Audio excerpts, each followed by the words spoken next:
time we were both here was in 2011, I think, whenever we were playing in the fall league.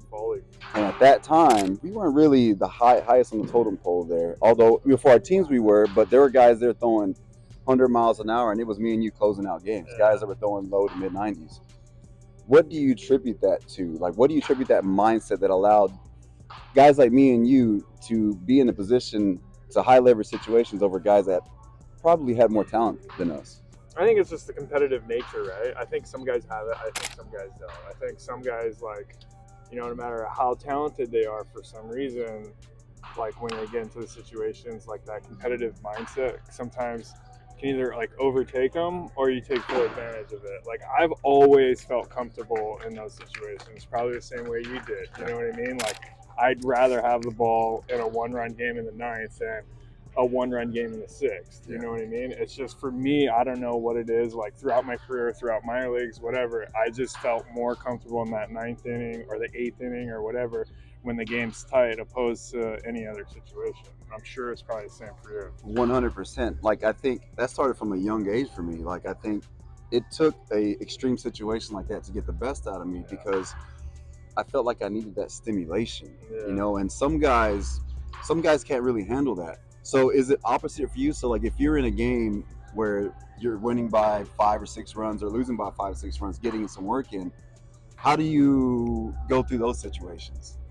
It's tough. I still don't think I'm good at that, because like, you kind of got to get yourself going a little bit more, and I don't like have to, like, for me, like, having to turn up the knob for myself. Like, I feel like that's hard. Like, when you run into situations where the knob's already turned up, it's like, now all I gotta do is focus on, like, I just gotta relax. Yeah. I just gotta relax and go out there, and everything else is gonna take care of itself. Whereas like the opposed, it's like, all right, I gotta turn this up, but I can't get too cranked up because I still gotta relax and be able to do my job. So like, I always found like those games were tricky, and it's like a happy medium, and you just gotta kind of go out there and try and get into the same mindset. And like, I'm not trying to give up runs, whether it's we're up 5, down 5, whatever. Like, I don't want to give up runs. So you got to try and, like, it's still hard for me to kind of find that happy medium and that same mindset going into those games. One of the things I think that we can relate to a lot of other people is that I think we had a similar come up where we were kind of counted out maybe at some time.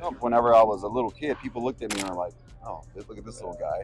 So I was always counted out. So do you think that plays into some of like being able to be in these like high leverage situations and just completely like zone in and be like, I don't care. Like, this is normal for me. This is what I'm used to. Yeah, because I think when you get into pro ball, like, especially me, like, signing that non-drafted free agent deal, it's like, I got into pro ball and like, I was aware of who was a first rounder, who was a top pick, and like, when I was facing these guys, like, it's like, all right, let's like locked in, and I could already get into that mindset, regardless of score or whatever. Is more about who I was facing, like proving myself and all these things. So it was like, that kind of triggered the mind from the get-go, you know what I mean? And so it's always conscious of that. So when you got into these big situations, it's like, all right, I was kind of already doing this for a while. Like, this is no different than the way I like to pitch anyway. So, I found like it was all kind of, I won't say easier, but like, that's just the situations that got me comfortable. Right. What about the times whenever you are maybe a little bit too jacked up? Yeah. When you have too much energy or you're trying to do something more, what are the things that you do to level yourself out to then pitch to your abilities instead of trying to do more? Used to be like, you had all the time in the world in the past, right? Yeah. So like, I always had a spot in the outfield or something, like I would pick out in different stadiums that I would just stare at for like 2 or 3 seconds to kind of zone out and like try and get your mind completely away from what you're doing.